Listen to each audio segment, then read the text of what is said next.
Good morning students. तो आज हम पढ़ेंगे कक्षा 7वीं में विषय गणित के अंतर्गत अध्याय 2 परिमेय संख्याएं। ठीक है, ये हमारा अध्याय का नाम है परिमेय संख्याएं। सबसे पहले हम सीख लेते हैं कि परिमेय संख्या क्या होता है। संख्या मैंने आपको पहले ही पिछले कक्षा में पढ़ाया हुआ है और पिछले अध्याय में भी पढ़ाया कि संख्या क्या होती है। उसमें ही आज हम पढ़ेंगे परिमेय संख्या। क्या होती है परिमेय संख्या? परिमेय संख्या ऐसी संख्या है जिसे p/q के रूप में लिखा जा सकता है, जहां p व q पूर्णांक है तथा q is not equal to 0। q जो है वो 0 के बराबर नहीं होना चाहिए। ये इस परिभाषा है। ठीक है, परिमेय संख्या की परिभाषा है। अब उसका मतलब समझते हैं कि क्या लिखा है। परिमेय संख्या ऐसी संख्या है जिसे p/q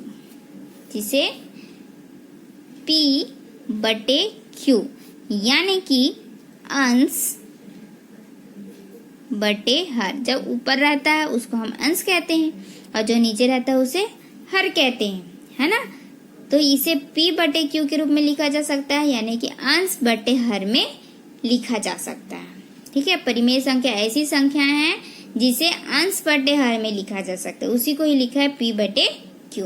ठीक है, यहाँ पर एक वेरिएबल आप यहाँ पर बता रहे हो कि अंश को आप p ले रहे हो और हर को q ले रहे हो। ठीक है, तो इसे p/q के रूप में लिखा जा सकता है, जहां p और q जो है पूर्णांक है। मैंने आपको पिछले अध्याय में मैंने आपको बताया कि पूर्णांक क्या होता है। जब हम धनात्मक संख्या भी ले सकते हैं, ऋणात्मक संख्या ले सकते हैं, शून्य ले सकते हैं, तो वो उसे क्या कहते हैं? पूर्णांक कहते हैं, है ना।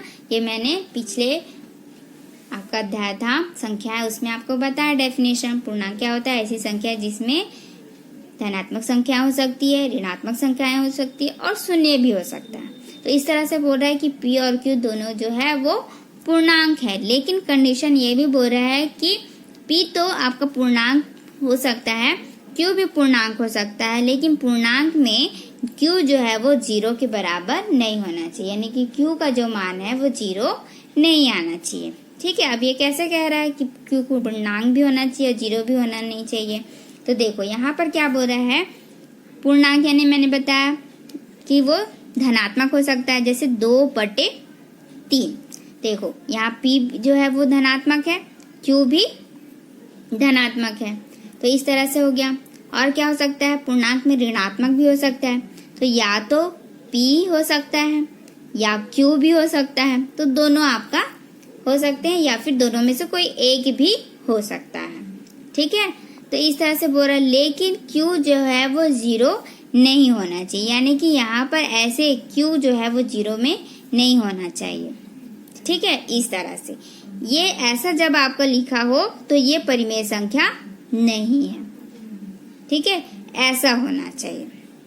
ठीक, तो ये होता है आपका परिमेय संख्या का डेफिनेशन कि परिमेय संख्या ऐसी संख्या होती है जिसे हम p/q के रूप में लिख सकते हैं, यानी कि अंश बटे हर के रूप में लिख सकते हैं, जहां p और q दोनों जो है वो पूर्णांक है, पर यहाँ पर कंडीशन दिया है कि q जो है वो 0 के बराबर नहीं होना चाहिए, क्योंकि पूर्णांक में हमारा 0 भी आता है।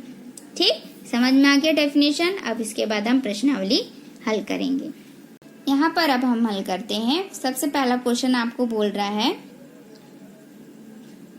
कि आपको क्या करना है। संख्याएं आपको दी हुई है, परिमेय संख्या दी हुई है, इसमें से आपको बताना है कि कौन सी संख्या जो है वो परिमेय संख्या है और कौन सी संख्या जो है वो परिमेय संख्या नहीं है। तो पहला आपको क्वेश्चन दिया है 4/1, दूसरा दिया है -3/7, तीसरा दिया है -27, चौथा आपको दिया है 24/0 और पांचवा आपको दिया है -3/-5। इस तरह से आपको क्वेश्चन दिया है। ये जो संख्या है उसमें से आपको बताना है कि कौन सी संख्या है परिमेय संख्या है। तो परिमेय संख्या का डेफिनेशन में अभी हमने देखा कि पहला ये कहता है कि अंश बटे हर में होना चाहिए। तो देखो अंश बटे हर, यहाँ पर भी अंश बटे हर, यहाँ पर भी अंश बटे हर, यहाँ पर नहीं दिख रहा। ठीक, दूसरा ये कहता है कि दोनों पूर्णांक होने चाहिए या दोनों में से कोई एक भी पूर्णांक हो सकता है। तो पूर्णांक क्या क्या हो सकता है?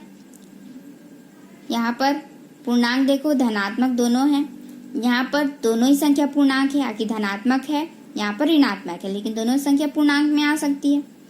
यहाँ पर दोनों संख्या ऋणात्मक है, दोनों ही संख्या पूर्णांक में आती है, तो ये जो है वो परिमेय संख्या है, ये भी परिमेय संख्या है, ये भी परिमेय संख्या है। अब बात आती है -27 और 24/0 में। तो पहला नियम ये कहता है कि आपका Q जो है वो 0 नहीं होना चाहिए। डेफिनेशन में यही था, Q जो है वो 0 में यदि है तो वो परिमेय संख्या नहीं होगी, यानी कि 24/0 जो है वो परिमेय संख्या नहीं है। अब बात आती है यहाँ कि -27 है या नहीं। -27 भी परिमेय संख्या है। क्यों? क्योंकि देखो यहाँ पर क्या है, 4/1 1 है ना, तो यहाँ पर भी हम कुछ नहीं दिया है तो 1 लिख सकते हैं, है ना। लिखते हो ना, आपकी कोई संख्या रहता है उसके बट्टे में कुछ नहीं रहता तो आप 1 लिखते हो। तो इस तरह से ये भी क्या हो गया, हमारा परिमेय संख्या हो गया। सिर्फ कौन सी संख्या परिमेय संख्या नहीं होगी, जिसके हर में 0 होगा। ठीक है, तो इस तरह से आप परिमेय संख्या को पहचान सकते हैं। सेकंड आपको क्वेश्चन दिया है कि संख्या को परिमेय संख्या के रूप में लिखे, तो यहाँ पर आप क्या कर सकते हो, -38 दिया, 17 दिया, 0 दिया है, -100 दिया है, या 69 दिया है, 79 दिया है ना। तो इस तरह से जो संख्याएं दी है उसमें क्या कर सकते हो, बटे में 1 लगा सकते हो। सेकंड नंबर का क्वेश्चन यही बोला है।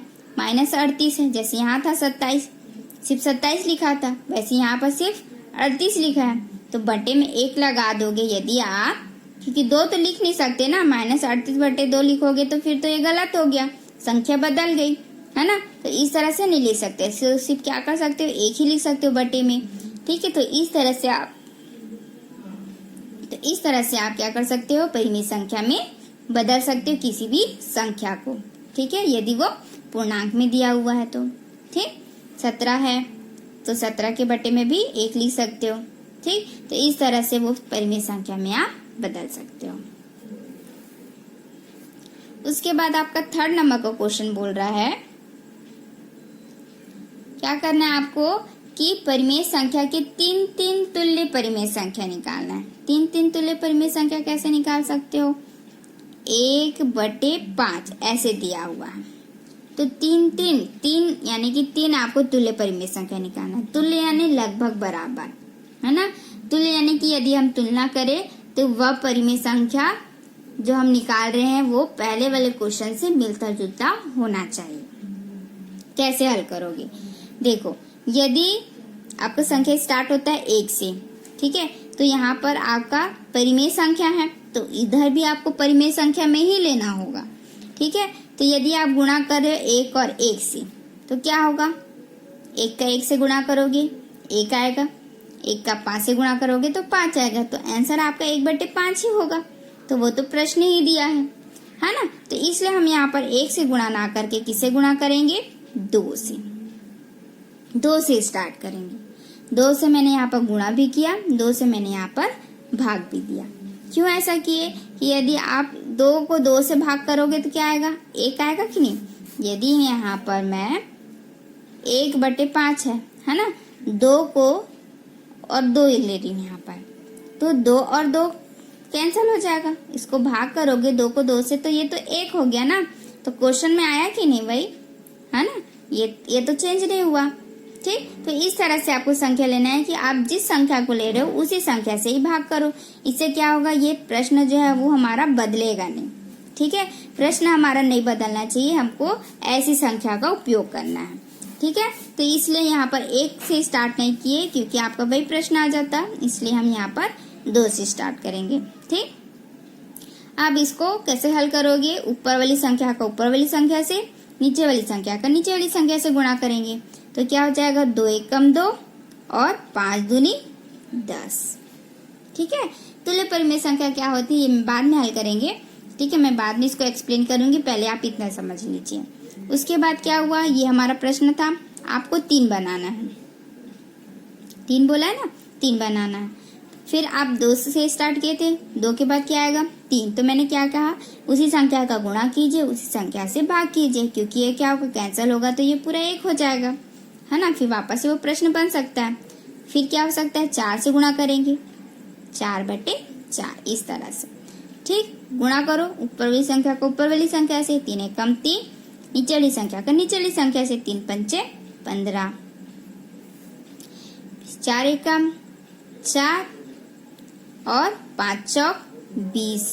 तो इस तरह से आपका तुल्य परिमेय संख्या निकलेगा। ठीक है, एक बार आपको 2 से गुणा करना है, सेकंड आपका 3 से होगा और थर्ड आपका 4 से होगा।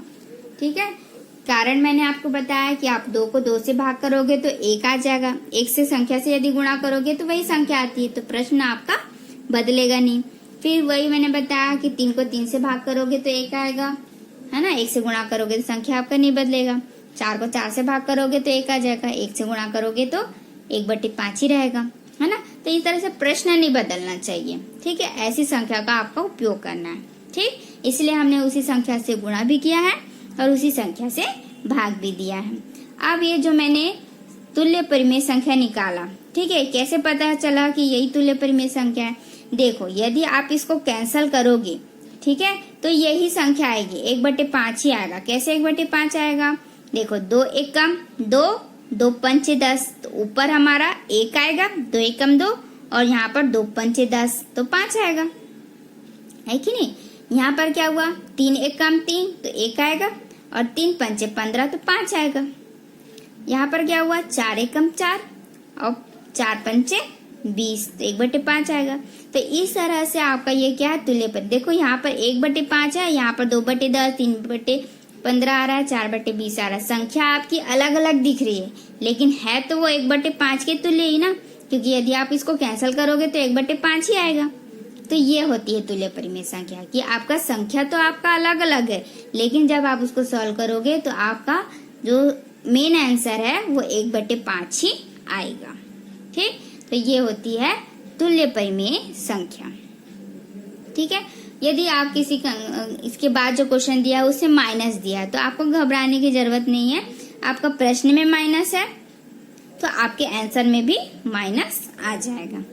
ठीक है, इस तरह से यदि जब मान लीजिए यहाँ पर माइनस है आपका ऊपर में, क्योंकि आपका नेक्स्ट क्वेश्चन में वही दिया है, यदि यहाँ पर माइनस है तो यहाँ पर माइनस आ जाएगा।